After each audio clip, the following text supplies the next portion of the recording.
Vamos então ver uma nota teórica relativa à página 48, que são as três alturas de um triângulo.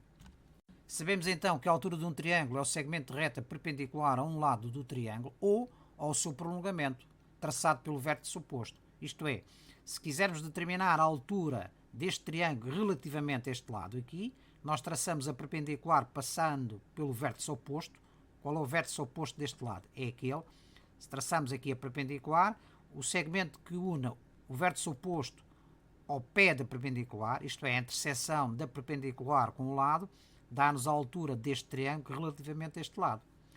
Igualmente para os outros dois lados. A altura deste triângulo relativamente a este lado aqui é a perpendicular que passa por este ponto e, portanto, é a medida deste segmento entre o vértice oposto ao lado e o pé, ou seja, o ponto de interseção da perpendicular com o lado. Exatamente para o terceiro lado, a altura relativamente a este lado é a medida deste segmento que une o vértice oposto ao lado e o pé da perpendicular.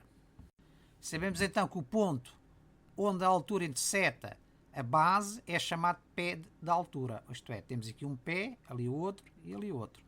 Como o triângulo tem três lados, portanto 1, 2, 3, vamos ter então três alturas, 1, 2, 3.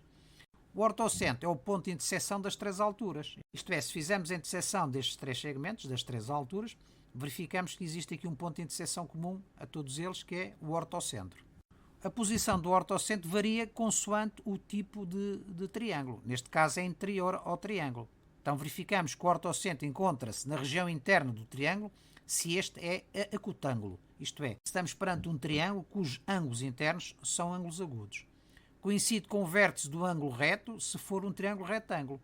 Portanto, se for um triângulo retângulo, como veremos já em seguida, o ortocentro vai coincidir com o vértice do ângulo que é reto. E encontra-se fora do triângulo, no caso deste ser um obtusângulo.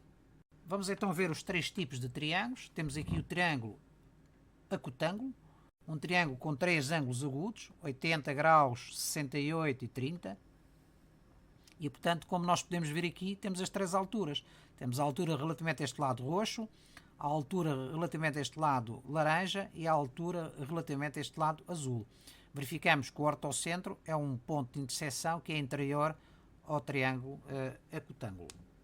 Se for um caso do triângulo retângulo, temos então aqui as três alturas, a altura laranja relativamente à hipotenusa e as alturas azul e roxo relativamente aos dois catetos. Verificamos então que o ortocentro coincide com o vértice do ângulo reto. Cá está o nosso ortocentro.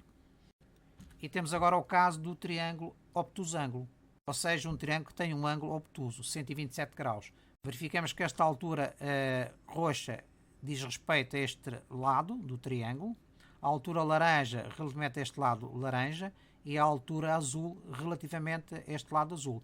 Como nós verificamos, o pé da perpendicular, nestes dois casos, está para fora do lado do triângulo. A interseção das retas que contém as alturas, as três alturas, é um ponto, que é o nosso ortocentro, já é exterior ao triângulo. Cá está o nosso ortocentro. Vamos ver então em termos dinâmicos. Temos aqui o triângulo ABC, de ângulos 85, 60 e 34. Portanto, é um triângulo acutângulo. Traçamos as perpendiculares aos respectivos lados, passando pelos vértices opostos. Cá temos as três alturas. As perpendiculares passando pelos vértices opostos.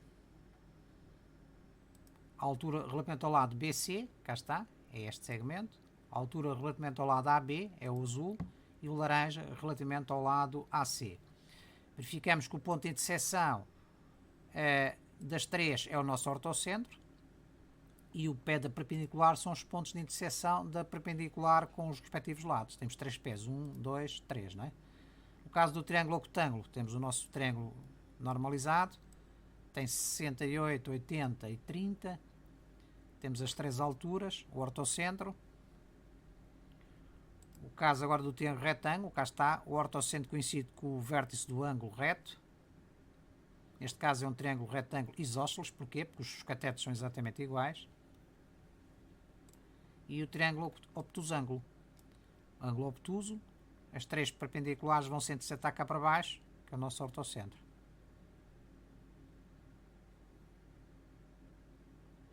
reparemos que a perpendicular, ou seja, os pés destas perpendiculares destes dois lados, estão para o prolongamento do lado respectivo do triângulo. Um pé, o outro pé ali.